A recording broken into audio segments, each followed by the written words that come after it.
This episode is brought to you by Amazon Video Games. Visit bit.ly/Amazon Backlog Battle, that's all one word, when you buy anything from Amazon so we can continue offering our back catalog of shows.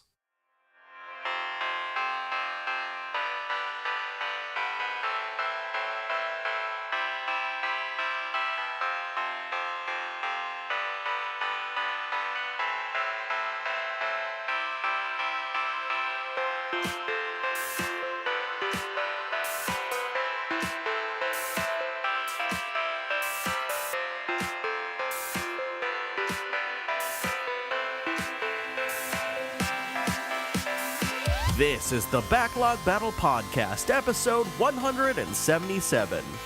Poppin' them like zits.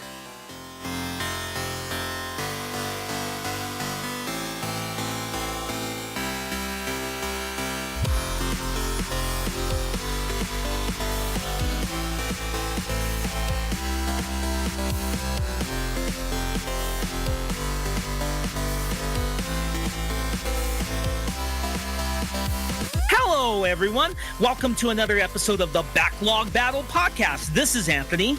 This is Alex. Role reversal, biatch. That kind of blew my mind, too, and we're the ones recording this. I'm like, this feels wrong, but it feels right at the same time. Yeah, so, I mean, how are you doing, man? I can make a bad sex analogy about that. No, let's not do that. I want to make, okay. I mean, we've already gone from, oh my God, I want to talk to you about, like, Stormblood, because there was, like, this weird fate.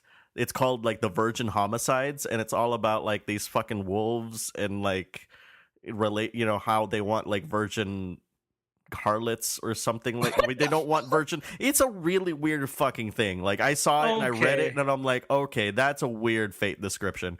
Either way, well, we are here, and, we want to kind of start this off. It's kind of chaotic over here, and you guys are gonna feel it's a little bit chaotic because again, like there's a lot of things in our minds, like both of us and also our guests, because Stormblood just came out and there's a lot of really chaotic stuff happening there.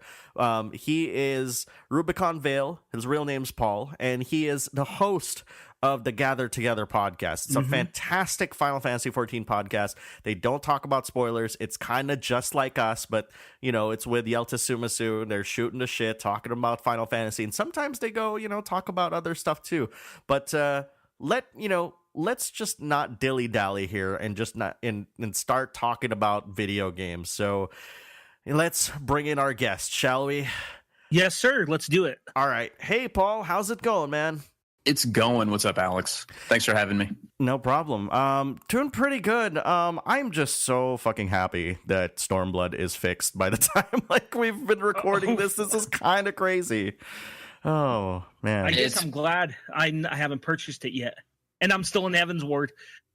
You were doing better than most of the crowd, at least for the last couple of days. It's been kind of a cluster, but things look better now. People are progressing on with the story, which is a plus. Yeah, totally. How far are you in the expansion, I wonder?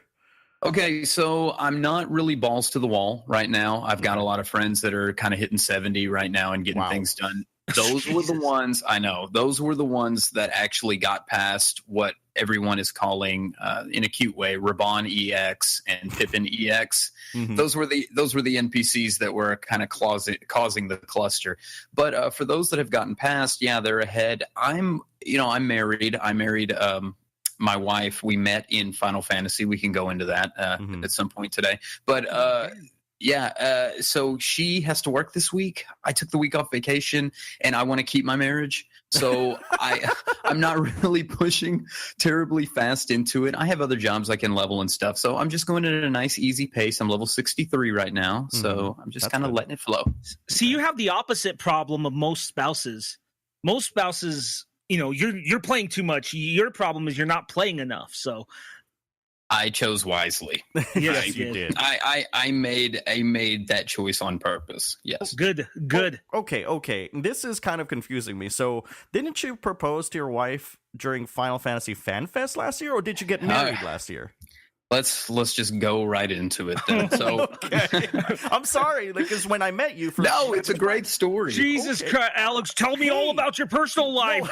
No, 5 minutes into the show. No, I was born a poor. No. Wow. I met my wife. Her handle in game, her character name is Cinnamon Riesling. I met her at a festival. I met her at PAX Prime in 2013 when the launch of A Realm Reborn, Final Fantasy XIV, A Realm Reborn, came out, and I was doing a podcast at that time. And she was a listener of that podcast. Plus, she was volunteering for PAX Prime. And we met in line trying to get Yoshida's signature. And after a series of events, we found out that we both had families in Boston, Massachusetts. I thought it was, maybe something I'd want to pursue. She played the game I played. We were both on the same server, yada, yada. Wow. And a month later, I went to Boston, paid her a visit, and we knew that we wanted to keep this romance going. So we did kind of off and on thing, traveling back and forth. And I know for people, long distance is like a serious problem, or it could be a problem. But the fact is, we both played Final Fantasy XIV together. We were in the same free company. She joined my free company after my guild, if you will. And we stayed together in contact every single day through the game. So yeah, our hobby helped us keep our relationship fresh until she moved in with me. She transported and moved in with me, and we got married most recently. But to your point, we got engaged at FanFest. Okay. This previous FanFest in October. We were together about 3 years at that time, and I asked her to marry me at FanFest. So cool. You are correct. That's cool. What the hell is up with this? This is the same exact story that happened to you. What, with me? Yeah. Well, not entirely. It wasn't on Final Fantasy XIV. It was on Twitch, but almost beat by beat. Almost, right? Like, so I met my girlfriend, and this is, I'm going to try to leave out details because my girlfriend and I are very private people, as we've already talked about in previous shows. But fuck, I ruined that. Well, it's okay. But like, we basically met on Twitch because she streamed, I streamed. And so we just kind of like started hanging out in each other's channels and stuff. And, like one thing led to another, and we kind of, it kind of like what you said, Paul, like, like things kind of just, coalesced, and it started like really kind of going towards that direction where you knew like you want to be with this person for a very long time, right? And so, but the opposite thing happened though, because we didn't really meet in Final Fantasy. We actually met on Twitch, and then I got her into Final Fantasy XIV. You realize? That's cool. Yeah. But one thing too, though, is that at the time I was living in Los Angeles, and this is kind of weird because this is what Anthony was talking about. Because just like what you said, like long distance relationships can be very difficult to kind of handle in a way. But I introduced her to Final Fantasy XIV after she had sworn off MMOs forever, right?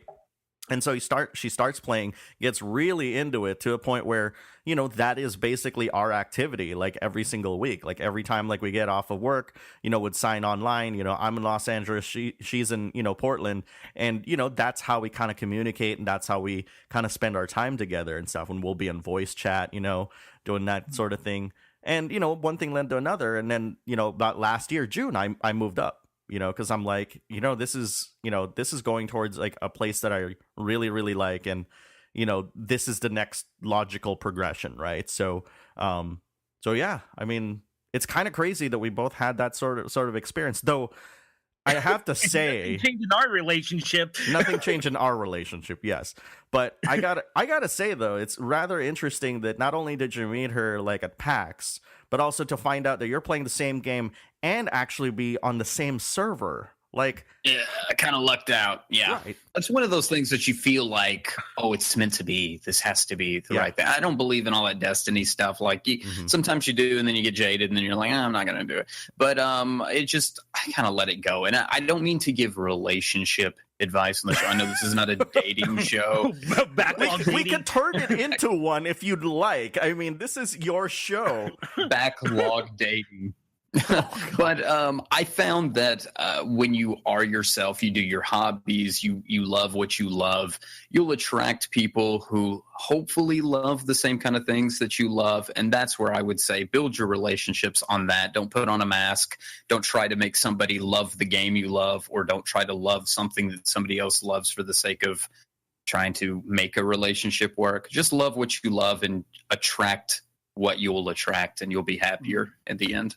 Now, have you considered actually, Cinnamon, if you guys could have like a Final Fantasy XIV like couples podcast or something like that? It's we've kicked some ideas around, and I've kicked some ideas around of like doing some in-game relationship stuff too, and then I guess you could do RP and things. But she's kind of more like, she likes to be behind the scenes. She helps us with the graphics and stuff for our podcast. Okay. She helps with even some of my avatars and doing things when I goof around on Twitter and our forums, and she does handle our forums. She's a leader in our free company, so she likes a lot of maintenance type things. But if the opportunity arises, I am happy to do a project with Cinnamon.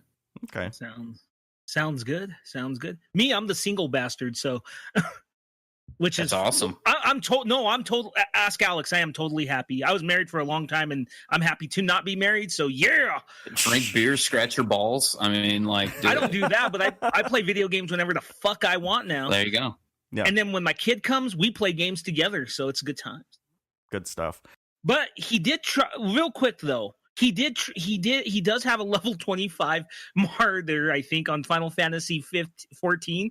And man, he could not tank with the shit, so he was always getting yelled at and kicked out of parties. Wow. Well, I think that's an interesting. He's only 11. No, he was 10. Well, I think that's an interesting topic in a way. You guys may have covered this before, but like family members and loved ones and things that play games together. I feel like Final Fantasy, at least 14, you're talking about 15, but I know 14, I play with several couples, maybe more than several, people who are relationships, mother's sons, mother's daughters, father's sons. There's a lot of family members that play Final Fantasy. And of course, we've got, if you guys have studied this, or maybe your listeners have heard of this, there's this Netflix show in Japan, Daddy of Light, based around Final Fantasy XIV. And it's about a father and son whose relationship develops because they play with each other in game. And I think that's due to launch in the United States within the next couple of months. But it's kind of a theme, family members playing games together, especially within Final Fantasy XIV, and building relationships together in game and outside of game. He and I couldn't play together though. We were using the same account. Yeah, that's why he was getting yelled at for tanking. Square Enix wants your money. Yeah, they do. I know. Yeah, you should play. You should try playing it with him, because I think, to Paul's credit and stuff, like, that Daddy of Light show, which, I heard the title and I just couldn't help but laugh, because I'm like, wow, this is like some weird, like, bad translation shit here. But I saw the trailer, and mind you, Netflix is freaking releasing it here. I was so shocked when I heard that. And I was like really enamored by the trailer, and I was like, okay, I can buy into this. That's, a lot of people like try to make like kind of media properties based off the actual story of the game, but I feel like there is a humanity that needs to be captured when you're playing an MMO, and it's really crazy that even Blizzard hasn't figured out that, we should probably bank on the fact that people have real lives and there are real relationships being formed by the games that we create, and Square Enix, of all people, basically said, let's make a freaking drama out of it. Jesus. Yeah. And Blizzard is banking on your virtual life by making you buy as many loot boxes as possible to try to get that one outfit that you can't get in Overwatch. I want that goddamn skin! Oh, please. You haven't played like Overwatch in months. I know, I'm joking. I don't really... I've been playing Injustice, and I got all the shit I want. So there you go. That's good. Yeah, so, all right. So, I mean, we kind of brushed the topic here and there a little bit. But Paul, like you said, you run a podcast. Do you want to talk about that a little bit? Well, sure. I guess I'll give just like a base and go all the way up. I've run a podcast with my friend and co-leader in my free company, Yelta Sumasu, and we've been podcasting together, I would say almost 5 years now, since the launch of A Realm Reborn, and maybe just a little bit heretofore. And the name of the podcast is called Gather Together. You can find us on our website, gtffxiv.com. And we love it. We talk about the news. Our old slogan was news with boob jokes. We try to be, a little kinder than that, maybe as we age a bit. But the gist is we cover the most recent topics. It's kind of like Last Week Tonight John Oliver. We cover, whatever last week's topics and the hot button issues, what's salty in the community. And we've been doing that on a weekly basis since the launch of, for sure the launch of Heaven's Word. We rebranded as Gathered Together around that time. It's been a blast. We all know about rebranding on this podcast, so... Sometimes you do what you got to do. I've podcasted with many great people over the years, and people who still continue to podcast in the community. But for creative differences and things, sometimes you have to move on and do different things. And I have all much love for the content creators and those that are still out there in the community. And there are so many. There's just a lot of people out there within the world of Final Fantasy that do a lot of good things. But everybody has their own niche. You've got some that are kind of shock jockey and they're very entertaining. You've got some that are extremely news-based and want to give you the updates as soon as they come out and things. Yelta and I look at ourselves as we're just kind of that mid-core casual. Join us on our journey. The theme is we sit around in a bar and we're just drinking, talking about pretty much last week's adventures and where we've come. So we chronologue, is that a real word? We talk about... It is now. It is today. We talk about all the stuff we currently do in game. We have a segment called Let's Shoot the Shit, and we just talk about what we've been doing that last week, whether it's changing our glamour or running savage content. It's all of the above because we try to do as much stuff as possible. We're very mid-core, but we touch everything. Like she's a high-end gatherer, I'm a high-end crafter. We do PvP, we do raiding. We're not bleeding edge, but we don't sit back and just do nothing all day. We try to touch a little bit of everything in the game and talk about our experiences while referencing what the newest news items are out there. So that's us in a nutshell. I dig. I just won't listen because I need to get caught up, which may never happen. No. We try not to spoil too much, but getting caught up in Final Fantasy XIV, that's just, it's easier and easier as the day goes on. My philosophy or my interpretation of Yoshida, the director-producer of Final Fantasy, my interpretation of his philosophy is basically get everybody caught up to level 70 as soon as possible so people can enjoy the content together. So if you guys have studied it any, you've seen that there's job potions, story potions now that get you caught up to level 60. There's increased experience for fates and other content. PvP now gives you experience. It's really just let's get you to level 70 so you can enjoy what is going to be offered in the 4.x storyline. I personally think that's what Yoshida's philosophy is. Gotcha. Yeah. Well, I got something to ask, and I'm going to sway off a little bit of Final Fantasy XIV, Alex, because I got to know something. What else do you play other than Final Fantasy XIV? Okay, so as a longtime gamer, I love RPGs in general. I love JRPGs, but I have my go-tos. I find that as I get older, I cling to certain, I guess, series. So like the Metal Gear series I follow the Final Fantasy series, of course, the Dragon Quest series I follow. And then I'm digging some indie stuff that's been going on lately. Like I went back and I picked up Axiom Verge because I love Metroidvanias.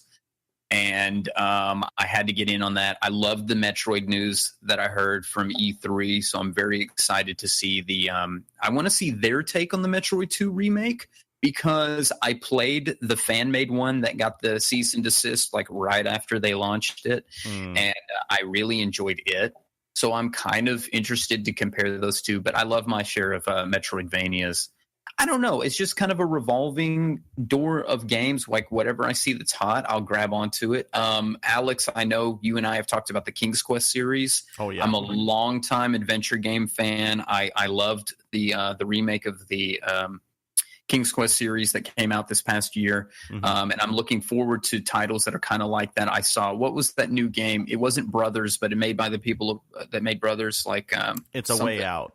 A Way Out. I'm interested in the way that looks, because that looks right up my alley. And then there was another game that came out that had some controversy, or not came out, that was introduced at E3, had some controversy because of the producer, but it reminded me of Out of This World. It was pixelated and it was like a sci-fi dystopian type future. Anyway, I like games like that, the ones that make you think, kind of Prince of Persia, Out of This World, those old school games like that. Mm-hmm. So I'm all over the place, man. Nice.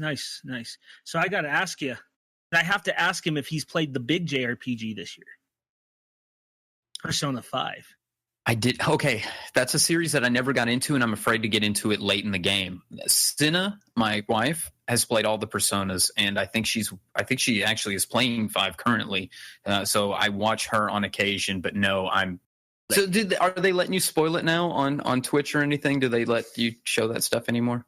No, unfortunately not. Like they basically so it's still banned. I mean, if you use the PS4 to kind of stream and stuff, it's just permanently banned whatsoever. But if you actually use like some sort of video capture software, that's totally like, how can they control it? I mean, the thing is, like, majority of the game is already there, including the ending. So, I mean, I understand that they're trying to be extremely protective of their property and the storytelling, but yeah, it's right there. And actually, YouTube isn't doing anything to those videos, oddly enough.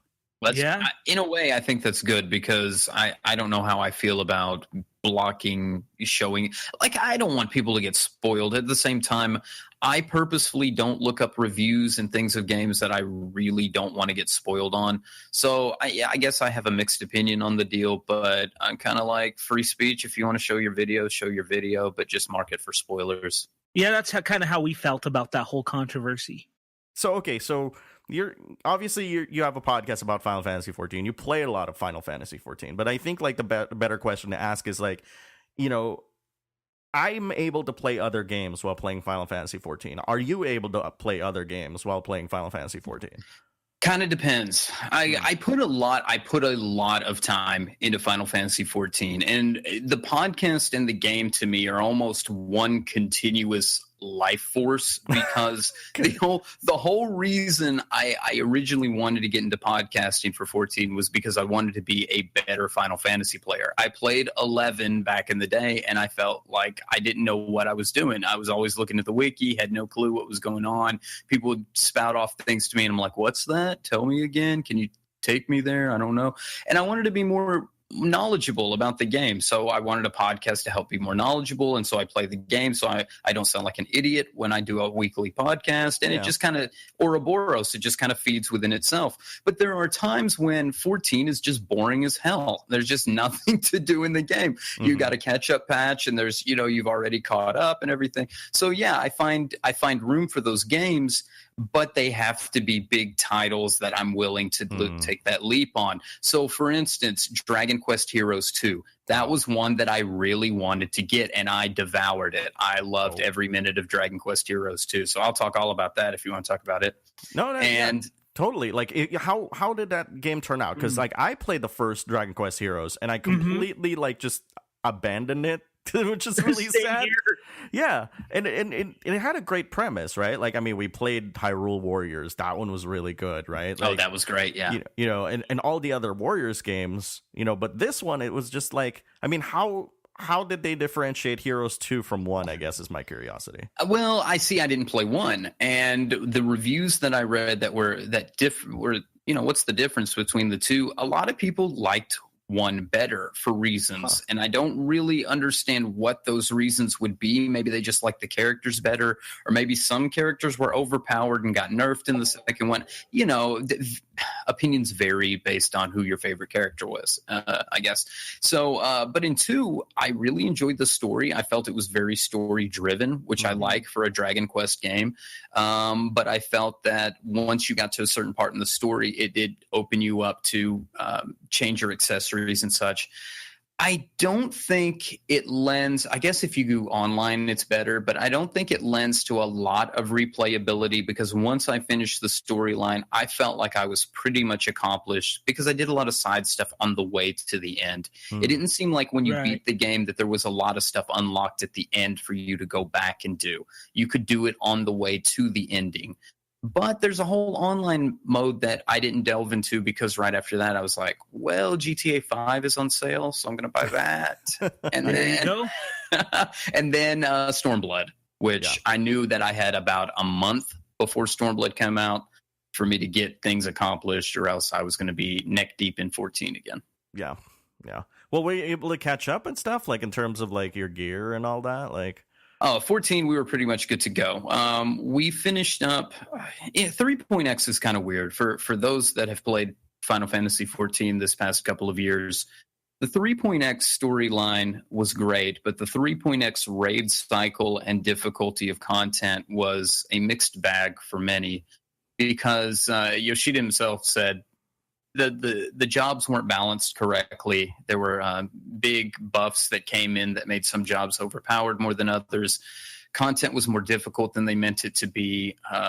It's a long story, but early 3.x, the 3.x storyline, Heaven's Word, a lot of people quit or got frustrated, and my raid group did not persist through the early part of Heaven's Word raiding. But when 3.4 came out, patch 3.4, the rating was eased up just a tad. They made the difficulty more in line with Final Coil or Second Coil, which for those that have played 14 is the previous raid content, A Realm Reborn's raid content. And we decided to get our raid group back together, and it was very successful. We raided throughout the 3.4 and 3.5 patch cycle, and was able to complete Savage content the week before the expansion came out. So we were busy. But that being said, our gear was up to date. We were good to go. So now we're kind of talking about what we're going to do for Stormblood raiding. And there's a month before the new raid comes out, so we've got time to decide. But we're pretty much good to go, other than hitting level 70. And of course, it's an expansion, so all the gear is going to change anyway. Yeah, I think it's level 300 to 310 gear here once you finish the Stormblood storyline. So we're going to be buying all new equipment. And in a month's time, we're going to know what we're going to be looking like going into the Omega raid. That's cool. Me, like I said, I'm never going to catch up. So the game is so full of catch up. I mean, again, Yoshida just has so much stuff that he put in to catch up. It's just for those that are discouraged about jumping into the game and trying to get caught up with the rest of the base, don't be, because they really make this game in a way that it's easy to catch up. Yeah, Paul, like we both need to convince like Anthony to get back into the game, because really, like, I can't now. What? You know why? Why? Because I have this big shadow that's been hanging over me for 2 years. You know what that shadow is? The Colossus. No, I wish it was. I beat that shadow was literally destroyed like a decade ago. No, The Witcher 3. Oh yeah. That game looks fantastic. Every time I watch it, it looks beautiful. It is fantastic, and that's why I need to beat it. It's like I play it. It's like I have the same relationship with The Witcher 3 that I do with Final Fantasy XIV. I played chunks of it, quit for a long time, played chunks of it, and then Persona 5 happened, and I got into that, and it took me forever to beat it, but then it's back onto The Witcher 3 and finally finished the main quest. Alex, as I said, no blood and wine or any of that shit, though. I'm just being main quest. Okay, all right. Because that's what's been hanging over my soul, is The Witcher 3. Your soul. Now, Paul, have you played Witcher 3? Not played it. I've watched plenty of streams. I love watching Twitch streams. I'm a big fan of Lyric, and I've watched him play Witcher 3 on occasion, and when he picks up some of like the extra content, and then some other Twitch streams. It looks beautiful, and I think it's the kind of world I could get into, but again, I don't know if it's age. I don't know what it is, Alex. I don't know what happens the older you get, but it's like, I guess it happens in all aspects of life where you pick what you're going to put your time into. When I was younger, oh my God, when I was 15, 16, I played every game that came out. But mind you, there were less games that were coming out. We didn't have Steam back then, and we didn't have just the plethora of games that we have today. And they were shorter, too. They were shorter. Yep. And you were able to focus on things, and then you see at the end and you go on. But I'm 37 years old. I'm an old man in video game land. And when you have an online game that never ends, and then you've got all these games that have all this DLC content, like 15. I beat Final Fantasy 15, but did I really beat Final Fantasy 15? Because I'm waiting for Prompto, and then I guess Ignis, and then whatever the hell else comes in. So I do plan on going back and replaying it at some point, but is it worth me to replay it now for Gladiolus and then Prompto and then to wait for another thing to come out? Or should I just wait and buy the whole fell swoop and do it again when I'm ready to do it again? Mm-hmm. Probably the latter. Well, you see this world that we live in of games that when they come out, they're not the same thing. And I'm not just talking about MMOs, because MMOs have always been like that, right? But now it's happening to our single player content. Like, I can tell you, Final Fantasy XV, looking at it now, it's not radically different, but it's different from the core release, right? I would say. And even at that, The Witcher 3 is not a very different game, but it's a different game than it was 2 years ago. Mm-hmm. Yeah, I can agree with you on that point. For 15, for me, and I guess everybody interprets games differently, but my interpretation of the base game of Final Fantasy 15, without spoiling it, is it's a bro adventure that it really milks your emotion, building up on the brotherhood of the four characters, and they want you to buy in on that by making the first part of the game a very long, expansive, we're driving. And then it sort of clubs you over the head with the ending, how abrupt things kind of turn around. But what they hope for is that you buy into the brotherhood. So when you cross over at the very end of the game, your memories of the brotherhood is what impacts your feelings on the ending. I don't know what the ending and the whole feel of the game will be once they've added all the extra content. Maybe it'll pull on your heartstrings even more and you'll have a better appreciation of the characters. Maybe you'll feel completely different by the time you beat the game again. I don't know. I don't know what experience I'm going to find out, but I'm going to wait and find out what that is. Yeah, from what I remember, and Alex, correct me if I'm wrong, okay? Mm-hmm. But from what I remember, they were talking about not only the downloadable content that you pay for, but patching scenes into the game to make the story feel more complete. Mm-hmm. Like expanding more on like the villains and things like that, right? I heard the same, yes. Yeah. Yeah. But I don't know if that's happened. The only thing that I know that has happened is that wretched Chapter 13's been fixed. So Right. Well, even it had its own feel because, again, not to really spoil it, but when I played it, it felt very Resident Evil to me, survival horror. Right. I don't know if that's what the original intent was or because they rushed it and that's just how it ended up. I couldn't tell you, and they'll probably lie to your face and tell you, well, that's what we intended. But for what it's worth, I kind of liked it when I framed it as a survival horror. It wasn't RPG by any means. It was completely different. Yeah. I hated it. My hatred on it is no stranger. And I'll tell you why I hated it, okay? I respect you liked it, though. But the reason I hated it was, you're right, it does feel like a survival horror game, right? But my problem is it reminded me of all those Resident Evil clones that came out in the late 90s that were just really bad, especially those ones on the Dreamcast. So it just it just wasn't a good survival horror. Right. So yes, even though it did remind me of survival horror, you're left with the shitty ring, and it's just you just really don't have a lot going for you, and it does in a way feel like they just tried to stretch it out. Mm-hmm. Yeah. It was a weird. It was a weird kind of thing to stumble upon after getting locked into this mind you, it was like an open game, and then you got locked into this very linear part of the game, and you got to chapter 13 and you're like, all right, let's see what's gonna follow, that really cool battle in the previous section, and you're like, what the fuck is this? This is absolutely not even. Wow. Maybe it was a commentary on Final Fantasy XIII. The whole chapter was just to say that Final Fantasy XIII was one long on rails, right? No? Yeah, I've actually thought about that because it's kind of weird because there are actually 15 chapters in the game, and that's kind of almost too coincidental for that to kind of happen. It's weird. It's weird. Call Alex Jones. There's a conspiracy here. There you go. InfoWars. Right. Yeah, that wasn't funny, Anthony, by the way. Oh, it wasn't meant to be, but InfoWars is more relevant than Abzu. I don't even know what InfoWars is. It's Alex Jones's bullshit site.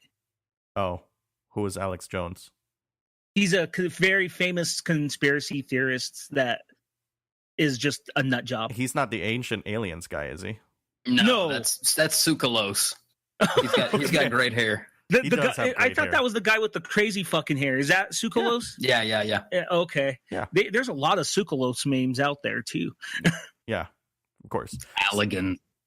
That's the Final Fantasy XIV one. It's everything is the Allegans. Yeah. So Allegans. Totally. Okay, so the last game that you played was like Heroes 2. Man, like, so I mean, how did you start playing games then? Like, I mean, obviously, like, we kind of, brushed a little bit about, like, talking about your past and stuff like that. But, like, when you were a kid and stuff, what was, like, the one game that really, like, made you think, like, all right, this is going to be a hobby until I'm, like, in my, like, I don't know, in my senior years or something like that? Because it's funny you mentioned 37, and I think I want to say, like, I kind of was taken aback by that because I just turned 38 like 2-3 weeks ago too, and I'm like, boy, I am the oldest person on this fucking podcast. I'm the youngest. Yeah, you are. You're a baby. What? 34? Fuck you! I'm not a baby. So you guys are both in your 30s, right? So you We're guys all are in our born 30s. Yeah, so you're born in the 80s. Your experience is probably not unlike mine. When I was a kid, I remember having a Commodore 64 home computer. When I was a kid, my dad and I would load up games on it. And if you ever had a Commodore 64, you'd pop in the floppy drive or the tape, if you're real old school. And on your big blue screen, you would type load, quotation mark, asterisk, quotation mark, comma 8, comma 1, enter, wait 5 to 10 minutes. And then when your game loaded up, you could play Pac-Man and then get bored with it after 10 minutes and then load something else up. Yeah. So my early memories are Q*bert, Nice. Miss Pac-Man. Yeah, there's some obscure titles like what was the one? Attack of the Mutant Camels. This is just some really old school Commodore 64 titles, but that was my bag. And then, of course, in the 80s, we had all those the video game cartoons were coming out. So we had Saturday Supercade and the Super Mario Brothers show and all those things. So we were just bombarded with video game things. And I remember having a Nintendo. My father bought us a Nintendo Entertainment System. I believe it was 87. And I could list you all of the games in order of when I received them. Wow. Mario Brothers. I think my second game was Kid Icarus. We went to Target and bought the new Target that had opened up in town. Nice. And then Legend of Zelda and Excite Bike were my first 4 games. And that really was the foundation for my Nintendo gaming and coming up. And then from there, it was just strategy games. I was a Sega kid. I was a Genesis kid, so Sonic the Hedgehog and Shining Force ruled my life in middle school, and then Super Nintendo. Not to interrupt, but no Phantasy Star? I never got into the Phantasy Star series, which is really sad. I played the MMO. I played Phantasy Star Online on GameCube. Loved it. But never was into Phantasy Star. What else after that? The Final Fantasy series. Final Fantasy 1 was my first MMO, but the first one, not MMO, excuse me, first RPG. But the first one I actually beat was Dragon Quest. It was, nice. I think Dragon Warrior was given for free if you subscribed to Nintendo Power Magazine or whatever. So, I had a buddy who had it, and he was like, I can't play this shit. Here, you can have it. I'm like, okay. How easily we forget that Dragon Quest was called Dragon Warrior at one point. Dragon Warrior. Good times. And I'm also like a game music guy too. So I don't know how much you guys are into video game music, but I probably have 1,000+ soundtracks of games that are on my computer. And that's probably being conservative because I just love game music. For me, I don't plan on going back and playing 99% of the games I ever played. But when I hear the song of a game, it triggers that memory. I go right back into that world. And that's what keeps me going. The nostalgia from the music, it's really the soundtrack of my life. I have a question based on that then. Because there's games that I'm not a big fan of, but I like the music. Like, I made it no secret that I'm not a fan of Chrono Cross, right? But I love that soundtrack. Great soundtrack. Great. Oh, that game I can rip apart, but that soundtrack is probably Mitsuda's best, I think. And I don't know. Are there like games that you don't like, but you love their soundtracks and you listen to those? I don't know about games I don't like. There are games that I either didn't finish or never had a chance to play. For example, Wild Arms 4 and 5. I just, for whatever reason, I never either got a hold of it or couldn't get very far into it. I think I attempted 5 and I was playing it on a PS3. And because of the emulation on the PS3, it would freeze at parts. So I said, forget this. I'm not gonna go through the heartache. But that soundtrack, I love it. I love all the Wild Arms soundtracks. So that's a good example. Like some of the Final Fantasy XI stuff I never played at the end, but I like the Wings of the Goddess soundtrack, and that's one I never really got to do the content on. Yeah, gotcha. It's funny because like you mentioned Final Fantasy XI, and I just have memories of my poor level 50 Dark Knight just being stuck in Juno, not being able to level because there's not enough parties that would take a goddamn Dark Knight. During that time that I played. Oh yeah, those were some dark days. Depending on the class you played, like Treasures of Art are gone. I was a red mage, and I could get a party like nobody's business. Wow. And then when it went to Wings of the Goddess, and especially like the Abyssia content, nobody wanted a red mage. You couldn't do the procs on some of the skill bursts and things, and it's like, nope, sit your ass in Port Juno. We don't want you. I mean, that game in general was just weird in the way that they designed. And, you know, in retrospect, since you mentioned Phantasy Star Online, I would, you know, because I keep telling people in this show and other places that, you know, Final Fantasy XI was like the first MMO I've ever played. But no, that's actually not true. I played Phantasy Star Online on the Dreamcast, and I actually paid for the first like subscription fee. I don't even remember if there was a subscription fee, but I do remember, like, you know, playing PSO on the Dreamcast and just so enamored by the fact that, you know, it's a game that I can play with other people, like random people who love Phantasy Star, and just kind of like have tons of fun. You know, I could be wrong. I haven't found a game that really fits that for me. Of course, I love Final Fantasy 11 or 14. I love them both, actually, but 14. And I love playing with the people I play with on that. But when I try to go back and I think of a really fun game that I was able to play multiplayer with, Secret of Mana always comes to mind. When you were able to multi-tap on the Super Nintendo and play with a couple of friends. Right. And I did that once with my brother and his best friend. We beat the game 3-player on a multi-tap, and we had a blast doing it. And I don't know, maybe that's nostalgia that's doing it for me, but I just, like Crystal Chronicles was that in a way, but I didn't like the way that the GameCube made you use the DS's. Or the GBAs, control. You mean? Yeah, the GBAs. I mean, yeah, see, that's how far back it is. The GBAs to play Crystal Chronicles with friends. And I felt like that was like the last game that I felt had that kind of everybody sit in the living room and play together and do fun stuff. And maybe it's because of online. Maybe it's because of my age and I haven't experienced other games. Maybe there's some great dungeon crawlers and things that have that. And I'd love to hear what games those are, because maybe I'd play them. You know, it's actually kind of really interesting that's happened to me over the course of the past 2-3 weeks and stuff. And Anthony, we've talked about this in last week's episode, was the fact that, you know, like I was trying to rediscover, you know, some of the older games that I have in my library. And, you know, like I kind of have like, you know, ADD when it comes to my games. I mean, I have like more than 600 games in my backlog, and it's not hyperbole. I do have all those games. So, you know, we didn't talk about it this last week, even though I promised it, but I played, you know, my girlfriend is playing through Digital Devil Saga 1, the first one. Yeah. I kind of popped in a little bit like Shin Megami Tensei 3 Nocturne. So we were like in this, you know, Shin Megami Tensei / Persona kick over the past several weeks because of, you know, Persona 5's release.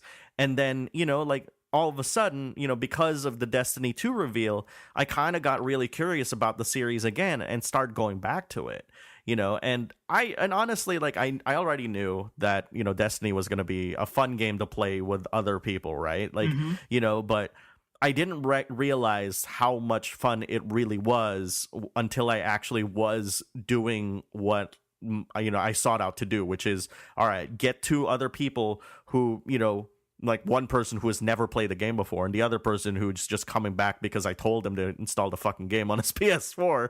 And, you know, we were doing like, you know, story content and dungeons together and stuff. And it was really actually super fun, and it's kind of weird because even though Stormblood is in my brain right now, and that's all I want to talk about, I'm kind of chomping at the bit to come back to Destiny and keep playing, and I don't know if you're curious about trying it out and stuff, but, I feel like Destiny, is kind of this weird like, I don't know how you would classify like Final Fantasy XIV, because they still have like, very difficult content in that game. But like, I would say like Destiny 1 is kind of like a step below that in terms of difficulty. And you might be surprised. You might actually like that one if you haven't played it yet.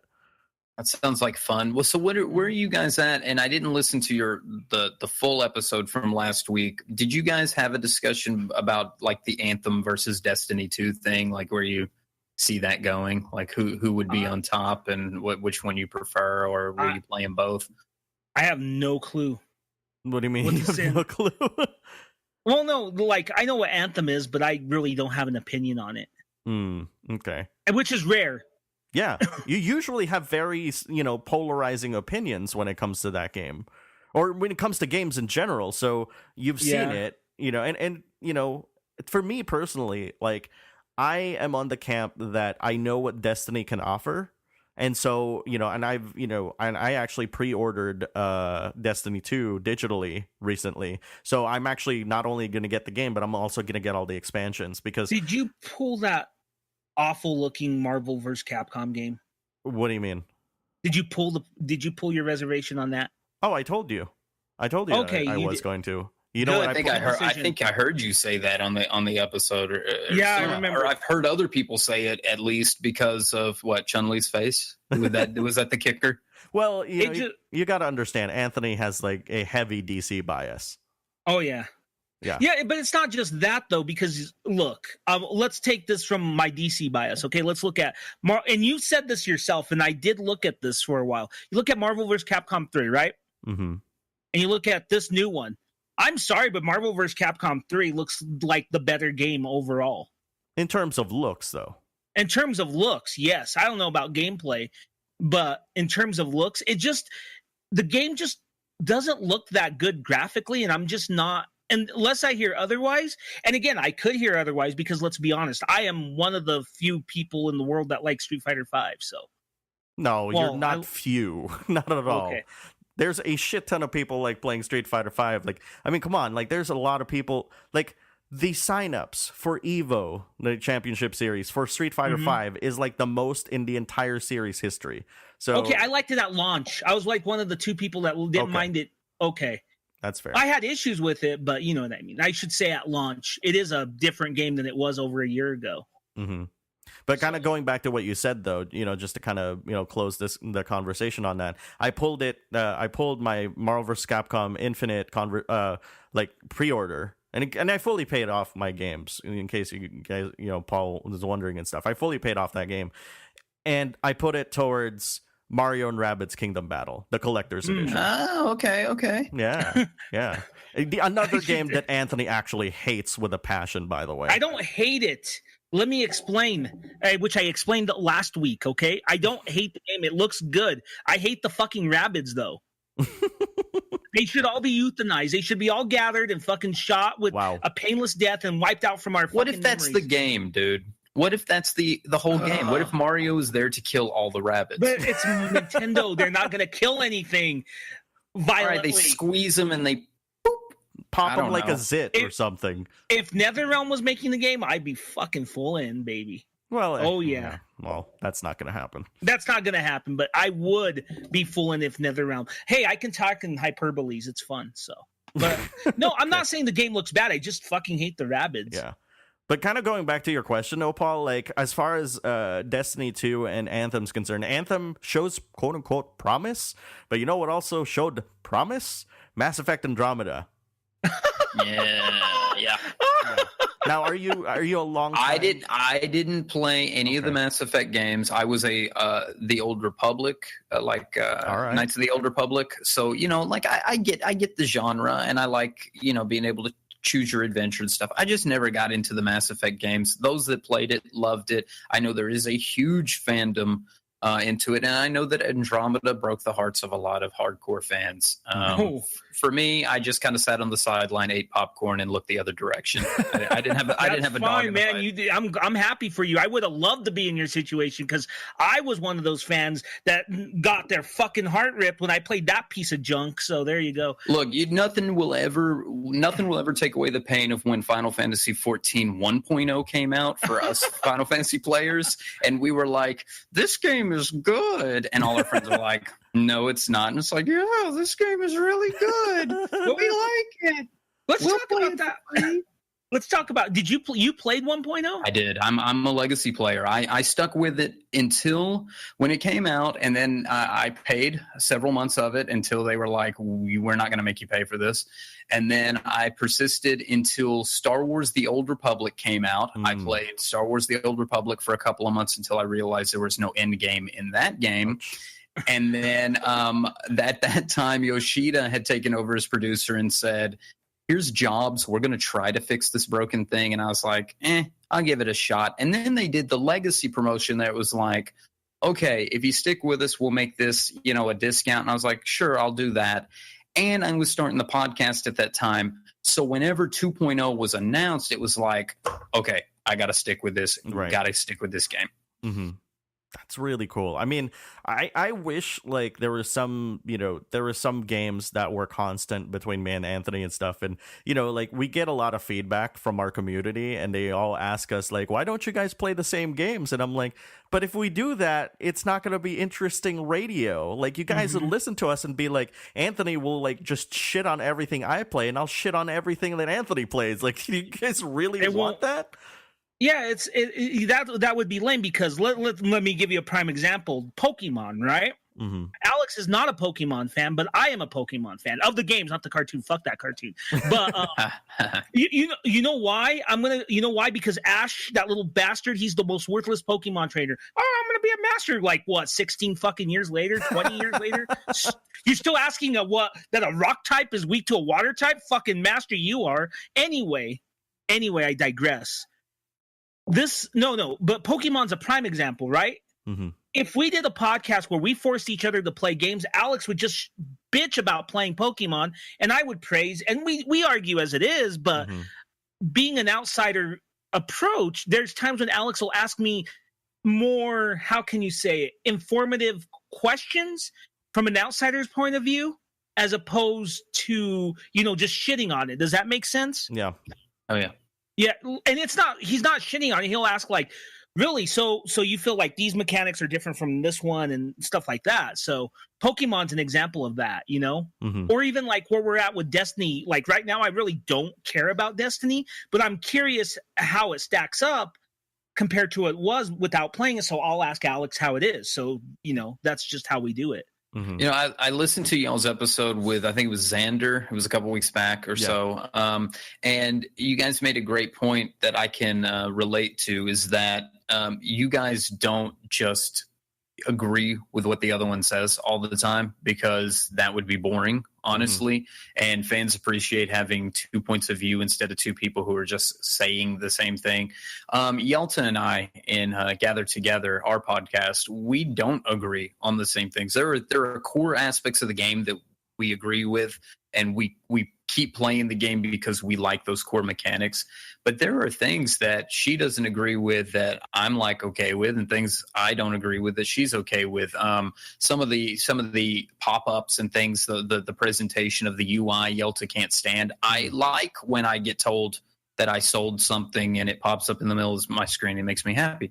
There are some aspects of the fate mechanics and things that I prefer that Yelta doesn't like, and vice versa. And that's what keeps things interesting. You can't just have one perspective on stuff, or else without some diversity, you're not going to have any kind of progress. And we can't all just say, "Oh, everything's great, because if that's the case, we wouldn't have any change. I don't think A Realm Reborn would have came out of 1.0, and I don't think things like, what is it, Battlefront 2 or Battlefield 2, Star Wars, they're making changes on that, and I'm hoping the changes that come in Destiny 2 fix things that people had complaints about in Destiny 1. Yeah. You say you played Destiny 1. What was your biggest complaint at Destiny 1? Because a lot of people didn't like the way, like the loot system, I think, in Destiny 1. Yeah. Me or Alex? Alex first, but if you've got one, Anthony, I'd like to hear your opinion on it too, because I'd be interested in playing Destiny 2. I don't know if I would go back and play Destiny 1, but if there was one thing that you would want fixed going into Destiny 2 and say this would be the thing to say, yes, you should play Destiny 2, what would it be? Take it, Alex. Yeah, let me take it. So in Destiny 1, and mind you, we're talking vanilla, right? Like no expansions, no, annual stuff. Sure. Basically, like the biggest problem was storytelling, because the story was actually, from a development standpoint, the story was actually rebooted 18 months before launch. And so they had all this piece of content actually created. And mind you, we're going by like a, like an expose, like on Kotaku, right? Like we'll never know if that's, if it's true or not, because it is from, somebody else, right? But the fact of the matter is, like, when we got Destiny, there wasn't much of a story. But, the thing is that's really crazy about it is, as they actually built more expansions, they started building the story. And while it's, they've gotten it to a point where Destiny 2 story is actually fucking fantastic. It builds upon what the first game actually kind of tried to build, which is, most of their. So let me explain to this in a very technical Final Fantasy / MMO fashion that might confuse some of our listeners. I'm sorry if this might do that. Instead of item levels in Destiny, we have light levels. And the light levels basically control what kind of content we can actually experience in the end game. And the light levels are basically determined by what gear you actually wear. Like in terms of I want to say it's damage output. That's what the light is. So, having that sort of kind of terminology built into the actual game itself when you're talking to people, like, the vocabulary, if you will, your goal is to obviously build more light, build more light, build more light. Well, when Destiny 2's trailer happened and, it came out, the reveal, well, people were kind of pissed off initially because the whole storyline was, well, it wasn't even a storyline. It was revealed that all of your levels, like your actual levels and all your gear would not carry over to the new game. So everybody starts at level 1. No, there's no, you get 0 light again. Everybody starts from scratch. You get your design of your character and your class, but that's it. So people got pissed off. And then they revealed the game. And the reveal was that, basically there's this new enemy that is so fucking powerful that the Traveler, which is that, if you've seen the artwork of Destiny, it's that big ass planet looking thing that's hovering over the city, that gets accosted by this, this evil race. And they basically capture it so that everybody's light just completely disappears. Like it goes. So there's lore reasons that I'm on board with the lore reasons. Yeah, but there is a technical reason why though, and they kind of justified it with the lore. It's more like the opposite direction, right? Like they use the lore to kind of justify why people couldn't carry over what they had, and even to a point where the tower, which is the social area of the game, the first social area of the game, and also where your gear was stored, right? Like all your guns and your emblems and everything is completely stored. That gets completely decimated during the first few moments of Destiny 2. So that is the premise of Destiny 2. And so, so you had 3 main heroes for each of the 3 different classes. They basically go to the different parts of the universe to try to figure out a solution and how they can take back the tower and free the Traveler from this massive race, right? And the way that and just by talking about this to you guys, there's already more story in Destiny 2 than it ever did in vanilla Destiny. There's already a personal involvement and you have feelings and emotion there. You're pissed off because you worked so hard to get that light level up, doing all those fucking raids, doing all that gear, and this asshole basically goes and takes it away from you. So it's almost playing on that emotion, but at the same time, it's kind of this weird, brilliant designer thing of well, we're gonna make you like the game anyway, even though we fucking took everything from you. It's Death and Alucard all over again. Yeah. Well, I mean, you mentioned the technical and lore aspect. From a I guess a hardcore player perspective, not me. I'm not speaking as a hardcore. I'm saying maybe in the minds of those that are hardcore playing Destiny, having a playing field that's leveled, it's not going to matter much to them because they're going to play balls to the wall and they're going to get their stuff going. Right. For those that may be semi-casual, the lore reason may be more important, and they're fixing that with their explanation of the lore. Of course, I play 14. I got to bring this full circle because, you had 1.0 going into 2.0, and you had people who would say, well, how is this game going to go into a 2.0 with a new engine and whatever else when that was announced? And basically, Yoshida said, blow the world up. The storyline going into 2.0 was that what was believed to be a moon, that's no moon. That's no moon. Ended up being a artificial satellite housing, spoiler alert, Bahamut, and which come on, spoilers. Exactly, 20... it's a 5-year-old spoiler or something at this point, right? But destroys the entire land, and for lore reasons, things are started over from scratch. Although it did allow players to carry their levels into to the next game, they made it fairly easy for people to catch up. Mm-hmm. And with lore reasons, they covered up technical issues, vice versa. Although, this might be a warning to Destiny 2. Mechanics that don't have a place, that are cumbersome, they need to leave things behind. I don't know what that would be in Destiny versus Destiny 2. Mm-hmm. But for example, going in from Final Fantasy XIV 1.0 to A Realm Reborn, there were things that they didn't quite use to the full extent that were used in 1.0, like elemental resistances and attribute points and the class system. So slowly as 14 has progressed, things have died and things have changed, meaning like in 4.0, the attribute system was dropped. Whenever you would gain a level in A Realm Reborn, for every level you gained, you had bonus attribute points.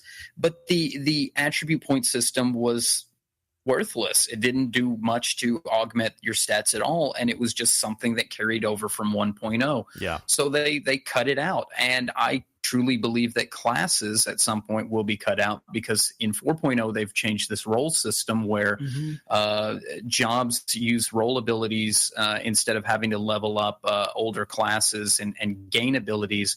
You're just giving these role abilities to choose from, so classes no longer have a point. And, it's just going to be another thing that gets dropped to the wayside. So to not belabor the point, if Destiny 2 is going to change something, they need to figure out what they want to change from Destiny and just cut that stuff off. Don't try to carry some gross system into Destiny 2. Just get rid of it and move forward. Yeah. Yes. Yeah. Well, I was going to tell you my problems with Destiny. Real quick. Vanilla had an identity crisis. Vanilla. Well, Alex was right about the story, right? But the problem with the story was, while it was thin, for some reason, the game presented it as not thin, trying to, and then it presented all this other shit you could do, and all the other shit fell flat. Like, remember they had that, what was it? You could just go exploring if you want without fighting people, but there wasn't a lot to explore. And things like that. So the game didn't know what the fuck it wanted to do. That was my problem with vanilla Destiny. Now, to be fair, I did play Taken King, and Taken King was a lot more focused. And I will say this too. One thing to Destiny's credit, even from vanilla version, is its gunplay has always been amongst the best gunplay I've ever played in the game. Probably the best this generation. Yeah, it's excellent gunplay, and it's been like that since vanilla. That's good news. Because if you've got that part right, I think then the fun aspect is already there. You just have to make the rest of the stuff work for it to make you feel like you're not. I think one of the early complaints I read was it was like the loot that you were getting just didn't match up with the content or something. Like the loot was either very too random, too hard to get, or you were doing easy content to get really hard stuff, or vice versa. I don't remember. Basically, like the light levels were just too grindy. and people didn't like that. And they did eventually fix that with the Taken King expansion. And the thing is, like, I felt like Destiny 1 was kind of like almost this test bed of like, well, maybe is this kind of game really going to work?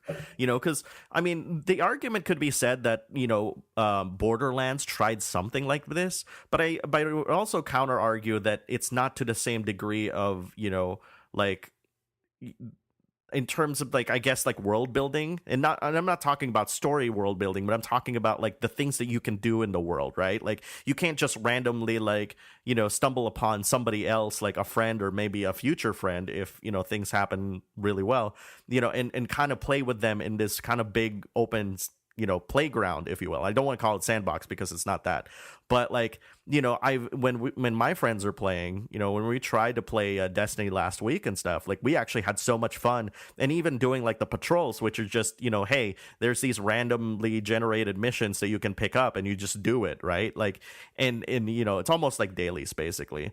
And we're just doing it and we're helping out other players and stuff. There's like, you know, boss monsters that would just like show up, kind of like similar to Fates, if you will, in Final Fantasy XIV. Okay. And you just basically, you know, play that with other people.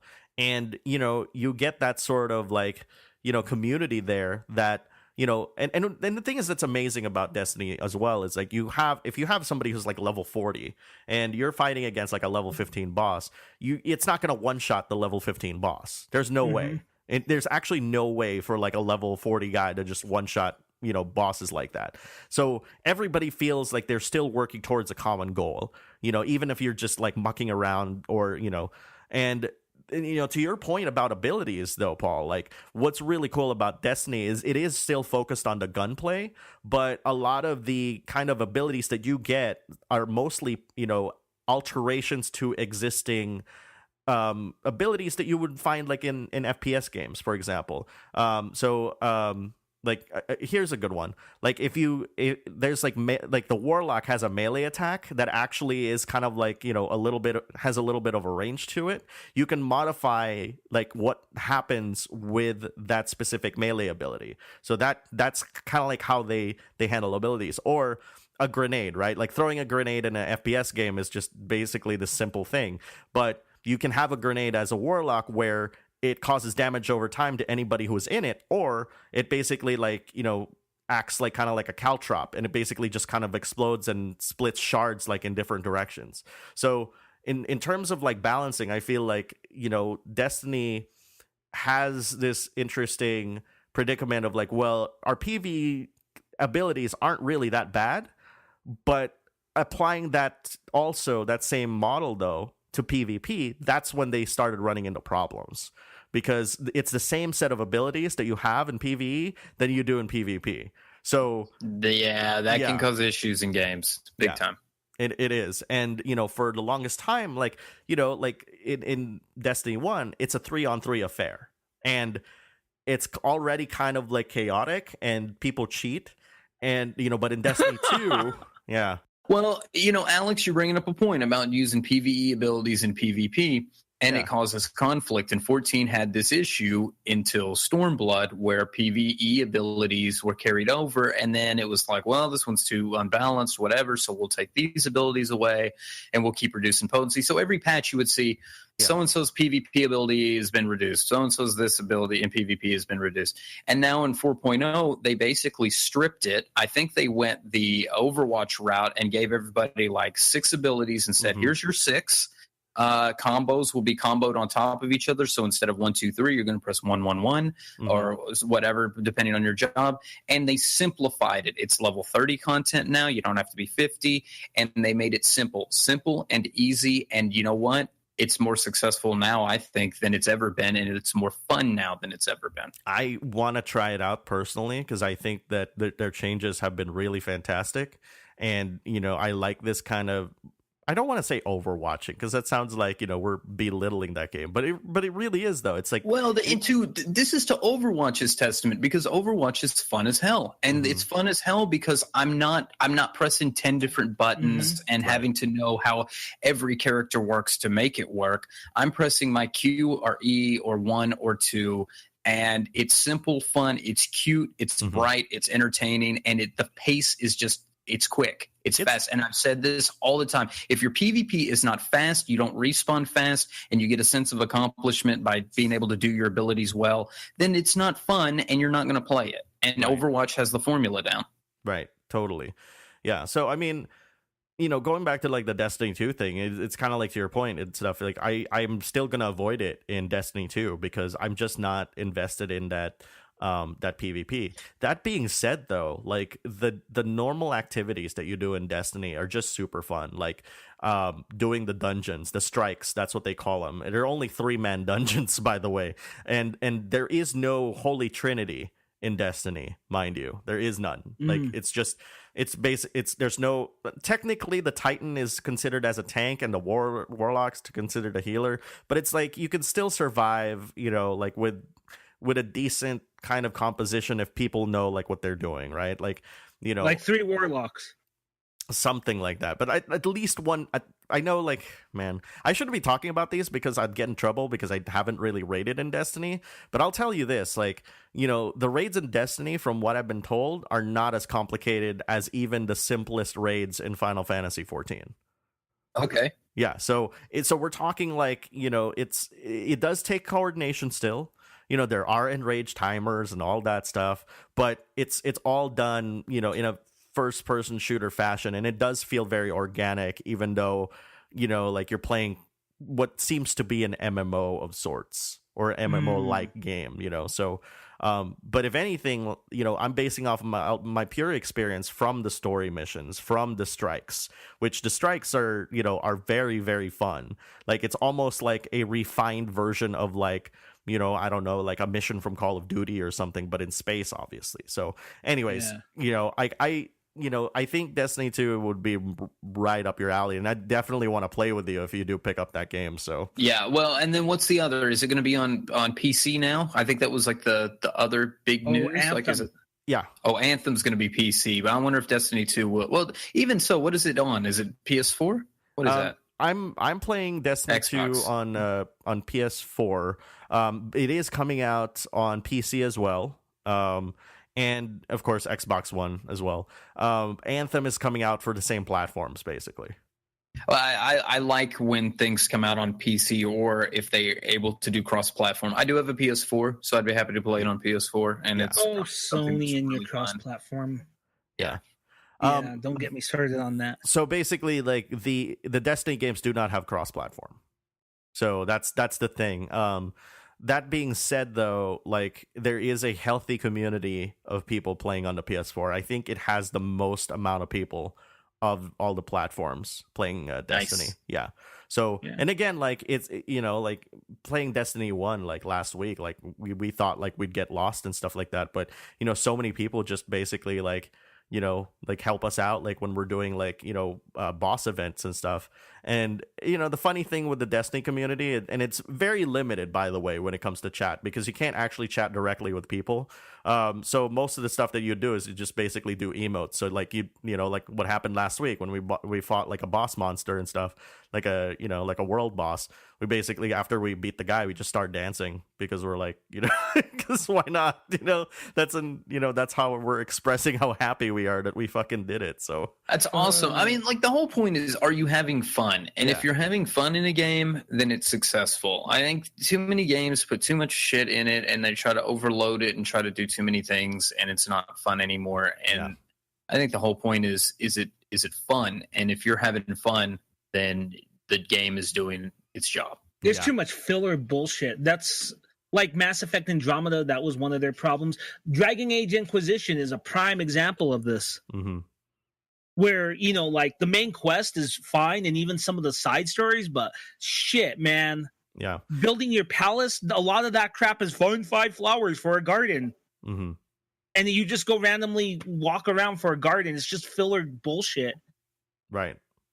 Yeah, it's as far as like, man, I feel like I'm trying to sell you on Destiny. I'm really not. I'm still actually, like I said. No, like, I mean, it looks like fun. I mean, they're going to sell it on me whether it's fun or not. You're telling me it's fun. I want to see what they have to offer. I didn't see enough out of E3 to make a judgment a call on it yet. I think the E3 presentation was great, and I did listen to you guys' episode on the E3 presentations. And, I'm in agreement with all of that you guys said on those things. But yeah, I'm waiting to see more. I think there was a lot of games that were just like, see you in 2018. Yeah. So I'm gonna wait and see. And I guess after last year's No Man's Sky and all that other stuff, there's just too many. I know, trigger warning, but there's too many promises that are made by these game companies about what's going to happen. And I am a firm believer now in not buying a console for almost a year until they've come out, because I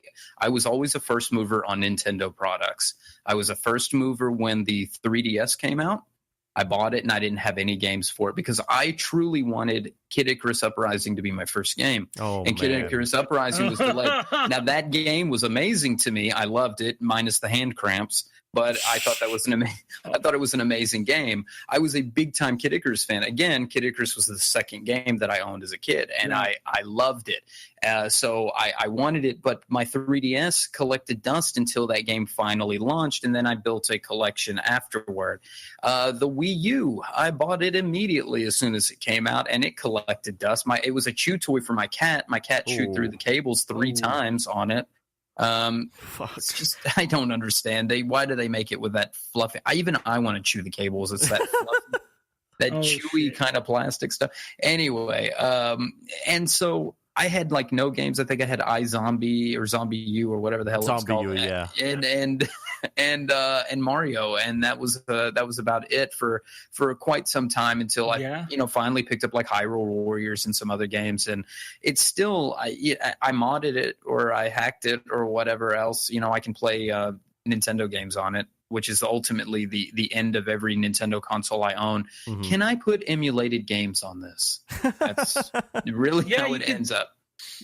Yeah, we talk a lot about emulation. I was just going to say, though, going back to Kid Icarus real quick, I'm going to tell him, Alex, we actually agree on our opinions on Kid Icarus Uprising. We both didn't care for it. Yeah, one of the rarest times that we actually agreed on it. And it's actually mostly because of the hand cramps for me. Yeah. Because, you can't play that game. Like, I mean, correct me if I'm wrong, but you could technically buy the little extension thing to put, like, the 2 analog sticks on the 3DS for it, right? I think so. It actually, I mean, the game was, they knew it was so bad that it came with a little stand to put your game on so you could reduce the hand cramps. Wow. I still use that stand to this day because my cell phone sits on it next to my bed. I love it. I take it on trips with me to, watch movies on my cell phone with. But I just loved the game because I love the world it was in, and I loved the first 9 chapters or whatever it was. I love the idea. The idea was fantastic in the way they used Hades, and Medusa was the first boss, and they kind of took, like, it's almost like they went through a reliving of the first game, and then they tricked you into a longer story, and it was beautifully told. The animations were good and all that, but my God, you couldn't play it for more than an hour without your hand being twisted up, and that's really it. That was the problem. And so I thought, well, surely they'll make another Uprising game for Wii U, and so it'd be easier controls, and I could use the stylus. No, never again. Man, that's what killed it for me was the cramps. My kid beat it, but he was like 7, so he could handle the hand cramps. Or you should try a PvP in it. Oh, Jeez, God, Louise, that's some tough stuff. It's PvP. You can play like a 4-man PvP or 8-man or something on that. And I never played that. It's fun, but you can play 2 matches before you have to set it down and your hand is cramped up. I think I remember like when Anthony and I talked about it, and we declared that this was the one game that's going to injure you the more you play it, which is kind of sad. Agree. Yeah. Well, maybe one of those Wii Sports games if you throw the Wii remote through your TV and a shard of glass hits you in the eye or something. But second to that would be Kid Icarus Uprising. Yeah, totally. I think Wii music could cause injuries if you played it like that drummer did at that presentation. Oh yeah, totally. That was awesome drumming, by the way. Don't remind me of Robbie drums, please. That said, though, like, I mean, I talked to you a little bit about it, even thinking like you had a Switch. Like, man, the Switch is kind of firing on all cylinders, though. And so I have not bought a Switch, and that was kind of where I was going with that. I have not picked up the Switch because I'm just part of me is holding out some hope that there might be some Switch Volume 2 that they correct, maybe something with like the Joy-Cons stay a little more stable or something else, you know? Yeah, so, you know, I honestly really don't have any problem with the physical design of it. I know some have commented on the dock and the Joy-Cons and things like that, but I have not heard anything that would keep me from buying it because of a physical reason. But again, if I buy it and I play Zelda and I'm happy with Zelda, but then again I just set it on the shelf, I'll be a little disappointed. With one comment, I've been looking at ARMS, and ARMS looks fantastic. Yes. ARMS looks really, really good. And you and I have talked briefly about that because I think I was watching something with the global test and the music to ARMS. There you go, Anthony. There's a game that I have not played, but the music, I have put that song on repeat, like found one of those like 15-minute long repeats of the song.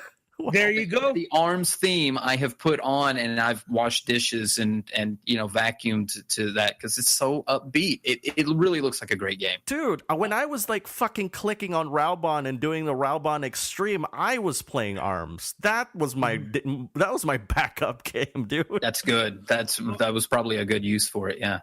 I'm kind of in the same. I'm. It's funny because I'm usually the bigger Nintendo guy in between the two of us. Usually. But Alex has the Switch, and I don't have the Switch. But I'm holding off till at least August or fall because there's going to be a lot more coming out at that time. I think I'm waiting for like October, November, something like that. And because that's what I did this past year. I bought a PS4 Pro in November, and I said, Senna, this is our early Christmas gift to each other. Nice. I'm buying a PS4 and a 55-inch smart TV. So because we can't have a crappy TV to play the PS4 Pro on, right? Yeah. But I think that's what I'll do is October, November, something. I'm going to say, all right, I'm going to go ahead and spend my Christmas bonus now and buy a Switch. I'll give you a little bit of a tip. This so far has been true to every single Ubisoft game that I've ever purchased in my entire life. You know, so maybe it's going to be true for you as well. Wait until Black Friday. Because all the games that have been released like during the late summer and the fall before November actually get slashed down by 50% by Black Friday.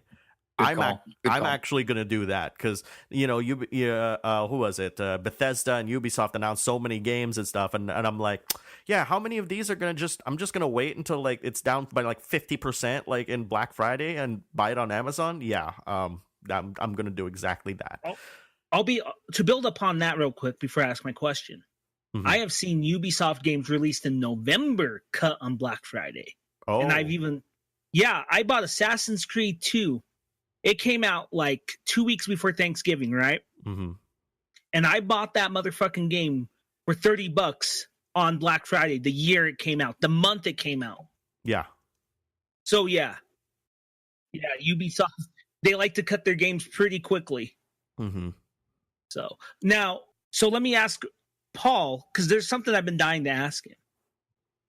Yes. What is your full history with Final Fantasy? Full Final Fantasy history. And your favorite one other than 14? Ooh, okay, good question. Full Final Fantasy history. Final Fantasy I, sometime in the late 80s.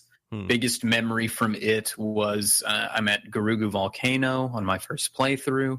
I get up to go get a Pepsi. I trip over the long entangled Nintendo controller cord around my foot. It tumbles the Nintendo off the console TV onto the ground, flips it upside down, knocks the cartridge out, and erases my game. I was so upset. Wow. So upset. I think it was a year before I went back and beat it again. And I think in that time, I beat Dragon Warrior. So that got my taste back into Final Fantasy. But Final Fantasy 2, 4 on SNES, and then 3, 6 on SNES. I think 6 was my favorite. So to answer that question, Final Fantasy III SNES, Final Fantasy. I'm with you. That's my favorite too. Is the best enemy Kefka? Come on, man. Yeah, Kefka's the best villain in video game history. How can you beat it? I do think that Xenos from 14's newest expansion has a little touch of Kefka there. I'm not very far into it, but if you look at his outfit, the sort of the design is very Amano. The way this little skirt that's coming off of his armor, and I feel like there's a crazy Kefka vibe that could be coming out of that. I could be wrong, but anyway, back to the original 7, of course. 8, I think 8 has the best soundtrack of any Final Fantasy game, and then all the way up, and then went back and played the ones that weren't released in the United States. Tactics has a very special place in my heart, just because I think it has some of the best storytelling of any Final Fantasy game. Agree, and a lot of people don't talk much about Tactics story very much. I don't know why. Because it's dark, and people, or they get twisted up on the bad translation from the PS4 one, the PS PlayStation one, and they get confused on it. But it has the darkest ending. But I'm a fan of dark endings to movies, and so I like that uncomfortable feeling at the end. Knowing, well. That's such a good spoiler. I wouldn't want to spoil the ending for anybody. Somebody should really go back and play Tactics. Yeah, there's War of the Lions, and it's available on iPad and such. That is the better translation, yes. Yeah, so I would tell people to play War of the Lions. But I'll say this about it too. That I don't want to spoil it either, because I know usually we're cool about spoiling it, but because I think not the ending itself, but the scene after everything's over, you know what I mean? Oh yeah, that scene is probably one of the most shocking scenes you'll ever see, and it does not get resolved. You just sit there in silence. You're like, oh yeah, I think that's really it. The uncomfortable feeling you get at the end, and it's like, well, I guess everybody got what they wanted in the end. It's just like one of those, like, yeah, real life. It was real. Yeah. The ending itself is sad, but the last scene, the very last scene of the game is like, I remember I was fucking 15 when I played that game, and I sat there because I had seen, like I played 6 and 7. Those were like my intros to Final Fantasy in general. But I sat there and I was like, that's it. And at the time, like when you're 15, you're like, I'll be honest, I didn't appreciate the ending until I played Tactics years later, which was the War of the Lions. And I want to go back and see how I process the ending now, especially when we live in a Game of Thrones world. You know what I mean? Because that game is a lot like Game of Thrones in its story in a way. I went back and looked at some translation differences between the original and the War of the Lions, and the language that they use that is very much in, like Game of Thrones. It's a little more flowery, but it's sharper, because sometimes when we say things a certain way, it has a kind of it's just hard to explain, but it's like you turn a knife into somebody and you turn the point of the knife in them, and it's just the way the words are used. It's just, the language is beautiful. The English language can be a beautiful thing if used correctly, and the War of the Lions, the translation and the way that they make the dialogue is just a perfect use of the English language. Agreed.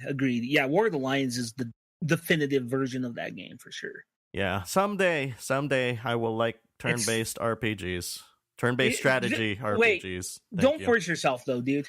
Because I know. Don't force yourself, man. Because it's not your cup of tea.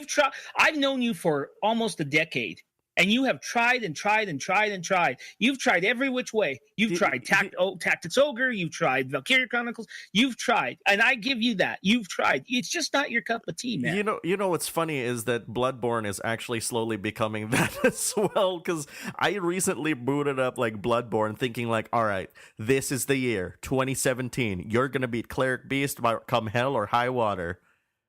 I hate to hear that in a way, Alex, because some of my favorite game experiences have been those type of games. Shining Force for me was such a pivotal game in my youth, being a Sega player. Too. Yeah, Shining Force was so epic to me, and I think Shining Force prepared me for Final Fantasy Tactics, because I wouldn't have had that footing and understanding how tactical RPGs worked. Right. But it was just a beautiful game. Now there are tactics RPGs I can't play, like Disgaea.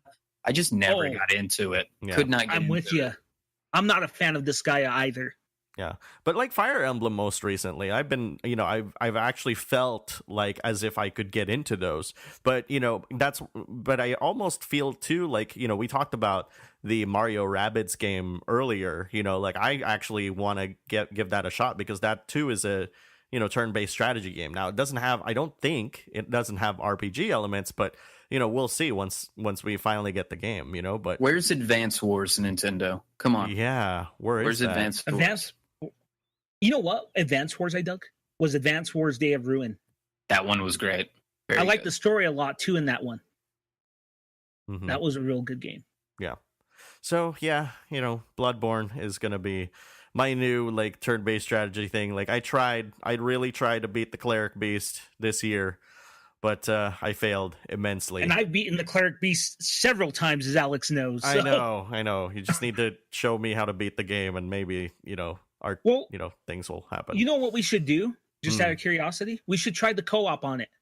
Because my characters, would help you a lot too. That's the thing. Like I don't know. Paul, have you played like Bloodborne or are you planning? I have not. No. Mm-mm. Man, you want to talk about like a co-op game? I keep forgetting that fucking Bloodborne can be a co-op game. Actually, totally. Let's give it a try in the next week. Okay, we could probably. What do you think? Well, maybe we'll see. Stormblood. Oh, because of fucking Stormblood. Jesus. Stormblood. Yeah. But no, I was playing through it. I want to beat it. I got through a good chunk of it. I just need to play more of it. But Witcher, you know what holds me back from Bloodborne? Witcher 3. The Witcher 3. Yep. I feel guilty for not beating The Witcher 3 before Bloodborne, even though Bloodborne came out before The Witcher 3. So well, there you go. Yeah. So we're gonna finish that after Persona 5. All right. So we do have a question from our listeners, and as tradition on the show, Paul, you are going to be part of this, whole shenanigans of answering these questions. So here we go, guys. Let me read it to you. It says, "Hey guys, how's it going? I hope all of you are doing great. I have a question. I want to know your opinions on. What do you feel about Persona 5 being a Persona game through and through, while other games of the genre, such as Final Fantasy, are starting to do drastic shifts into other genres, such as 11, 14 being MMOs, or 15 being, 15?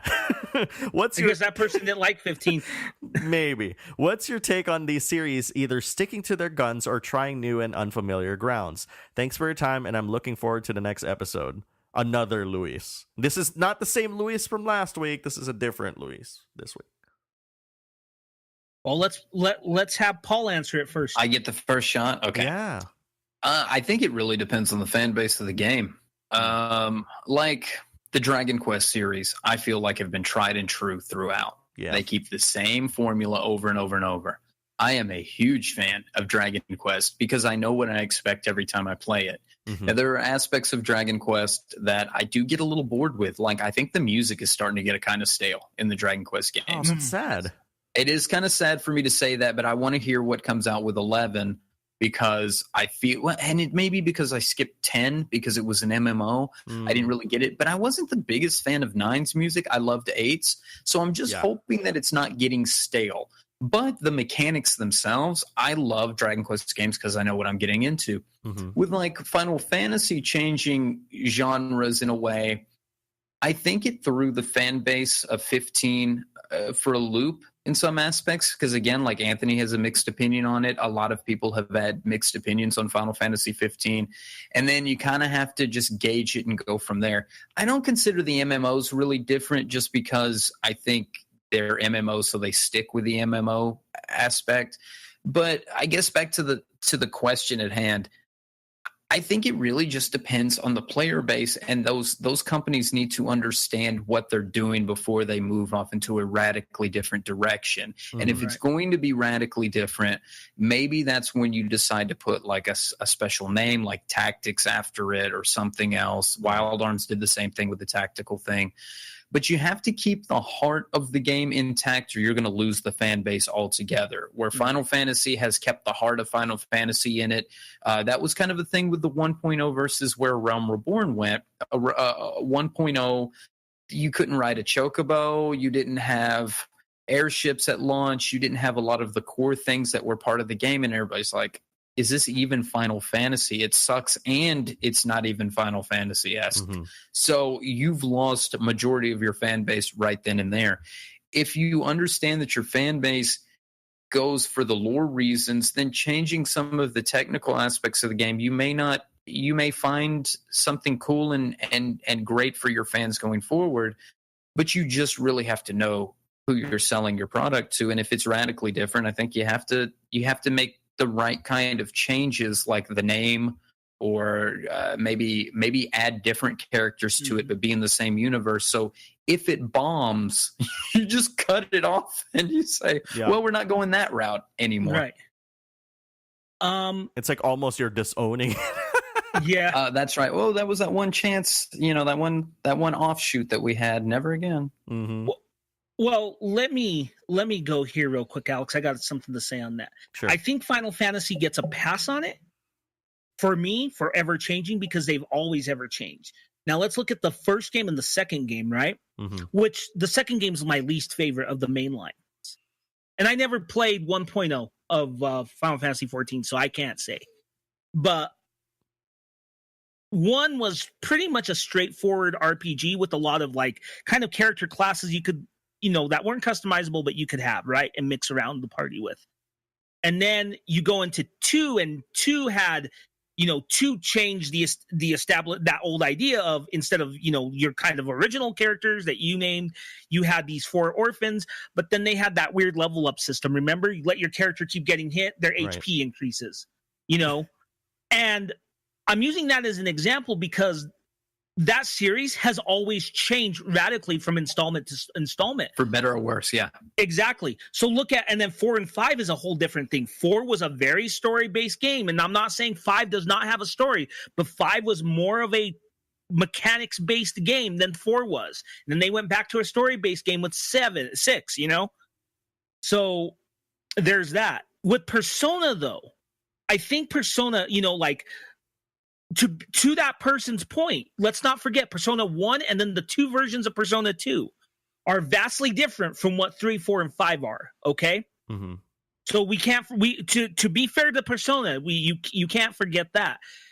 The other thing with Persona, remember, Persona started off as a spinoff of SMT, of Shin Megami Tensei. I said it with an A. Fuck you, Alex. So there you go. But no, just to emphasize, remember, Persona started off as a spin-off. So it's a much tighter series than Final Fantasy, right? Mm-hmm. And yes, we're 5 games in, but I think Persona, what it does is it evolves in a different way than Final Fantasy does. Right. Whereas Final Fantasy is, you'll have certain elements of it, chocobos, airships, et cetera, right? And those are all core, but they're not story themes, right? Mm-hmm. Story themes differ from each one. Whereas, yes, they do differ in Persona games, but the core theme is there. It's always going to be about high school students, right? Sure. And in a way, you have to have some sort of continuity between 3, 4, and 5 at least. Again, 1 and 2 were experiments in a way, Mm-hmm. So I think with Persona, they make enough changes to differentiate 3, 4, and 5 from each other, but they still keep it the same in a way where it just, for that series, it works. I think it, like you said, Paul, it matters on the fan base and it matters on the series itself. Mm-hmm. Because if you take a series like Mega Man and you drastically change the mainline Mega Man series, you'll fuck it up. That's why we have X and shitty ass Legends and things like that. And did we also, and we had like Battle Network too, which is a turn-based strategy RPG, right? Yeah, it's like a Pokemon-esque thing. And they went all over the place with the Battle Network because it originally was, it had that card thing, but then they had a side-scroller one, and they've done all kinds of weird stuff with the Mega Man is one of those examples where it's like it's diarrhea at this point. They've just gone all over the place with Mega Man. We just long for, can we have an 11 that's We're getting compilations. That's about it. We're getting that new compilation this fall. It's true. Ugh. So is that like the end of your point, Anthony? I didn't want to cut you off or anything. No. That was the end of my point. Okay. So, what's interesting to me is like, as far as franchises go, I feel like, the most important thing is the spirit of the franchise, right? Like it has to be strong. It has to be really relevant because, you both actually brought up very interesting points and stuff, like especially with both the Final Fantasy series and the Persona series as examples. And those are actually really good examples. Even let's lump in Mega Man because why not? It's an example of how not to do it. But like for me, like it's a very difficult call whether or not a game actually even has the spirit of the franchise, right? Like for example, like a lot of people who played 15, ask themselves like, well, is this really a Final Fantasy? Because there are chocobos, there are Moogles, but it doesn't feel like it. And I feel like that's kind of very objective, like, well, what does a game that quote unquote feels like a Final Fantasy really mean? Because that could be different from a person to person perspective, Let me interject something. Your feelings, what is a perfect example of this? Zelda Breath of the Wild, the way you felt about it. Yeah. The way you felt about it, because you said it's a good game, but I don't know if it's a Zelda game, and you've questioned that for months since you beat it. It's a question that we've been asking a lot recently, on the show is like, what makes a game part of this franchise, right? Like, to me, like Zelda, and just not to rehash that conversation and stuff, to me, The Legend of Zelda is all about like the sword swinging and the shields and all that, using the different weapons and stuff. It wasn't a physics sandbox.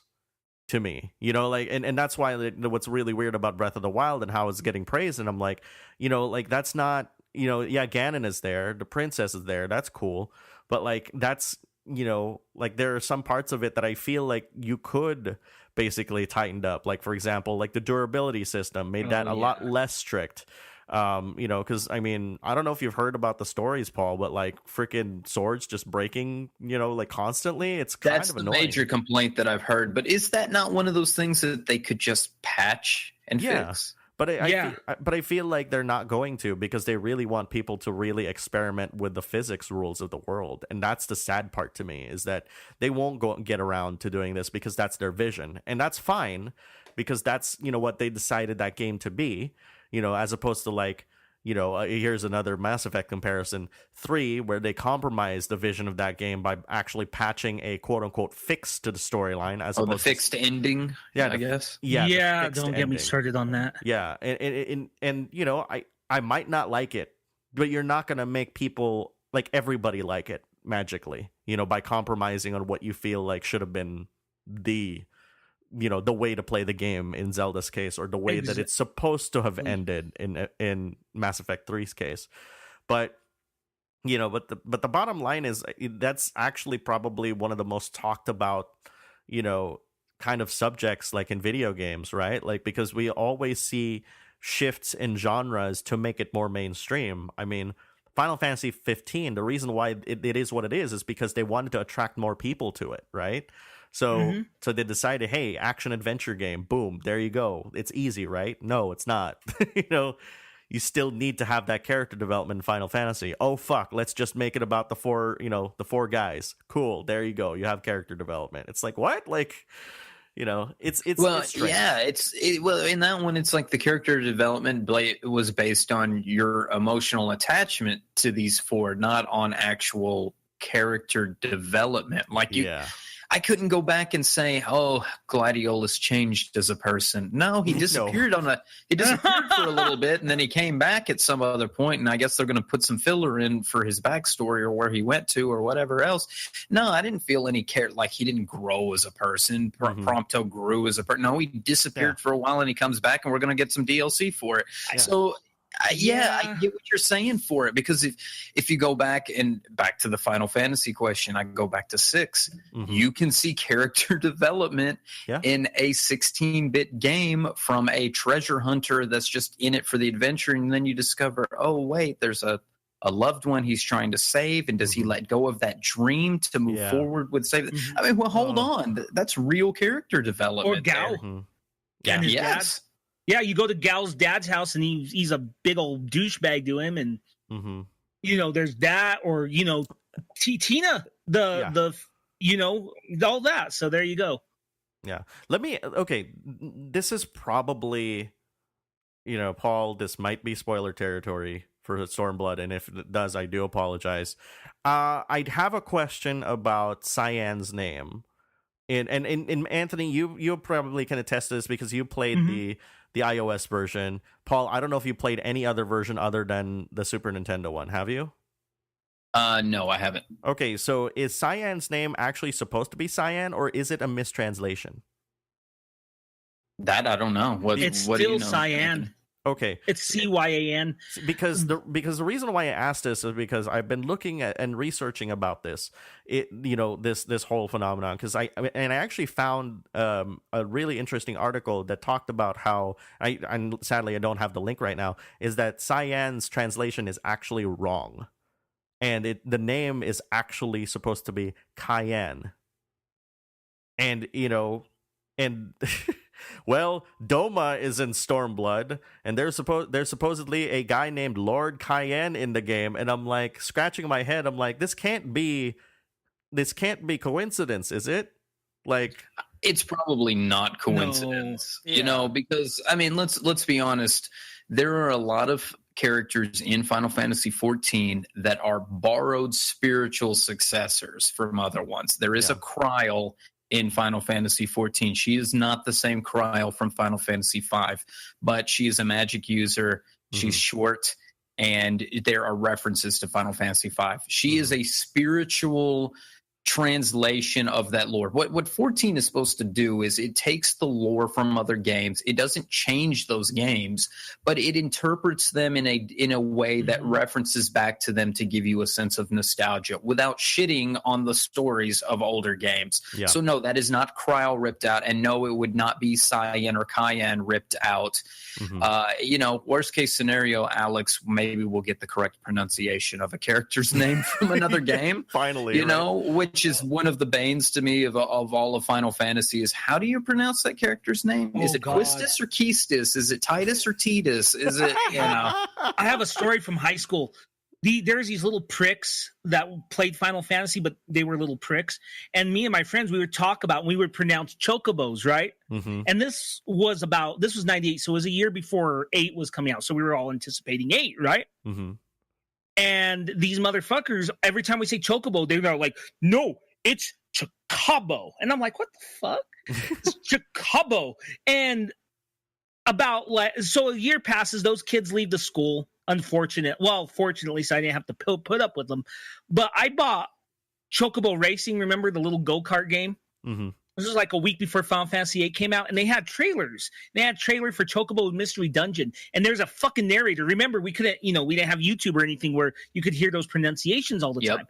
And they said, and dude, I was so happy. I was like, Chocobo's missing judge. I was like, you motherfuckers were wrong. How dare you correct us? Yeah, it's not fucking Chocobo. Dude, I learned how to say Chocobo in 1994 because I thought it was Chocobo until my friend and I played it, and we either saw a commercial or something else happen, and it was, it's Chocobo. There you go. That was Final Fantasy 2 days. So it's been a problem forever. So no, I don't mind if we get a corrected pronunciation for a character's name. Then again, spoiler free, we don't know who or what, but yes, there is a Doma, and if there is a Cyan or Cayenne, I would imagine it is some spiritual successor to that. It will not be a direct rip from Final Fantasy VI for sure. Exactly. Yeah. Remember, Kefka's name in the original if you translate it, is actually like Kelfka. Kelfka? Yeah, it's like I've seen that pronunciation, that spelling of it from Japanese, it's Celfka. Interesting. I mean, I guess the biggest would be Aerith. That was the when all the other people who love Final Fantasy jumped on board. See, I mean, us original people who liked it back in 1 and 2 and all that, and then everybody's like, when 7 comes out and all the kids are playing Final Fantasy. I say kids, it was 97, so I was in high school at the time. I was one of those. Who are these kids? Yeah. God damn, I was one of those kids. Get off my pixelated lawn. Get off my Get off my PSX lawn. I'm like imagining like Stardew Valley, and we're just like, get off my lawn over there. But you know what though is funny? Alex knows it. I told the story 100 times, but I think you'll find this interesting. I played 1 a long time ago, but I didn't really get into Final Fantasy with 7. But I also played 6 and 7 at the same fucking time for the first time. Like I would play 6 for a few hours, then play 7, then play 6, then play 7. I beat them like a week apart too. Wow.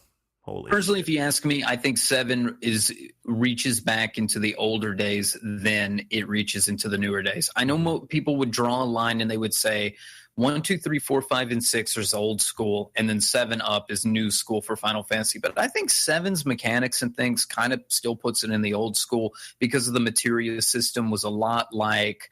It wasn't a lot like, but it was somewhat like the system in 6 where the Esper system, the Esper system and things. I felt 8 was the one that really kind of, I don't want to call it jump the shark, but it was the one where it really was like, let's do something really weird, and it really pushed us into the newer days. I could draw the line between 7 and 8. Mm-hmm. Also, remember, Paul, we saw the precursor to limit breaks in 6. That's true. Very true. Yeah. All right. Well, I mean, I hate to cut this short. It really isn't short. It's like almost 2 hours long. But We've been going over 2 hours a lot lately. I know, almost but it's 3. But it's cool though because, like, you know, towards the end we actually get really into like what we talk about and stuff, and that's, you know, it's very difficult and sad for me to like kind of cut it. That happened to us when we had like, you know, like Xander as a guest and all our other guests too, which, you know, but I want to take this opportunity to really thank you for joining us here, Paul. It's been an absolute pleasure having you with us today. I mean, thank you for having me. We'll have you back. Yeah, we definitely will. Like, I want to talk more Final Fantasy with you because, I mean, holy shit, like we could talk an entire episode of Final Fantasy. I'm sad that, you know, it took Anthony actually, you know, to ask it, to be like, no, that's the one we should be talking about. I'm like thinking in my head, I'm like, God damn it. Well, you know what else too? We should talk Dragon Quest because we are fans of it, Alex and I. Yeah. And I've actually become a very big fan of 7 in the last. Yeah. Oh, I am. I'm actually replaying 7 now on 3DS. Oh, so yeah, I need to finish it so we can talk it up. He should pick it up. I've been telling him for months. It's really good. It's, I think, the longest Dragon Quest. So it is. Strap in. It's a grind fest. Jesus but it's good Christ. though. It is good. It's really good. Yeah, no, and actually, I'm kind of happy, Paul, because like this year, finally, like Dragon Quest VIII came out, and I've been telling him for years, like, dude, this has the best fucking music in the entire series history. I think 8's got some of the best story in the series too, Yes. and I love the bonus dungeon at the end of 8 that changes the ending for you too. Oh my God, that was really good. My only thing with 8 was when I mentioned I got sick earlier before the show. That was my coping game. Nice. And I'm more invested in 7 than I am 8 just because of that. I see. Yeah, I feel like I should play through 7 first, then 8. And I'm like a good 40 hours into 7, so. Oh my God. And you're probably not even like a quarter of the way done. Hey, it's got a cool job class system. But you think you're doing good, and then you unlock the Shrine of Dharma or All Trades Abbey, whatever they call it in that one, and then it's like, oh yeah, I'm doing great, and then it's grind fest. Now I need to level all the classes. Jesus Christ. Okay. Well, I'll definitely check it out. But again, thank you very much for joining us, Paul. Do you want to kind of, you know, tell people like where they can find you on the internet and podcasts and whatnot? Absolutely. You can find me personally on Twitter. That's at RubiconVale, RubiconVale. You can find our podcast on its website. The name of the podcast is Gather Together. The website is gtffxiv.com. And you can also find our Twitter at gtffxiv. Awesome. Well, thank you very much for joining us, and we'd love to have you back to talk about more like Dragon Quest and Final Fantasy, and maybe actually here's a good idea. If you know, whenever like, you know, Dragon Quest XI actually comes out, maybe we should have you back on so we can actually totally geek out on it, or maybe sooner. Love it. Let's have him sooner because I don't know when the fuck 11's coming out. I know we don't. Well, it comes out in Japan in like a month. What? Come on. For us, I don't know. Yeah, it comes out pretty quick. I think for Japan, sometime this summer. Jesus fucking Christ. Yeah, we need that game sooner. But Square Enix, get your shit together. Stop the development of Kingdom Hearts 3. It's not coming out anyway, so sorry. You speak the truth, good sir. I'm sorry. You speak the truth. I mean, it's being held by like Tetsuya 10 years Nomura. I mean, of course it's gonna take that long. So fuck Kingdom Hearts 3. All right, guys. Well, that about does it for this episode of the Backlog Battle Podcast. Be sure to tune in next week for another brand new episode every Wednesday at midnight Pacific time.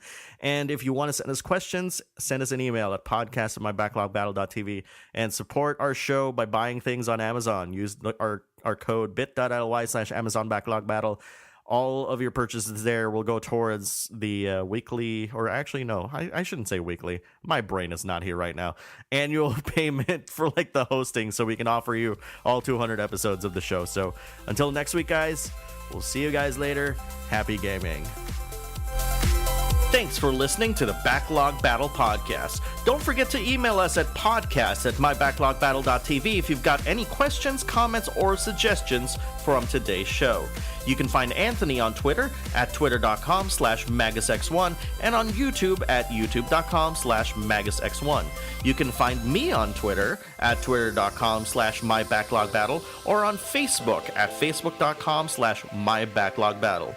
The intro and outro song is credited to Laszlo and is titled Imaginary Friends. It is available everywhere where music is sold. On behalf of Anthony, this is Alex saying take care and enjoy your week.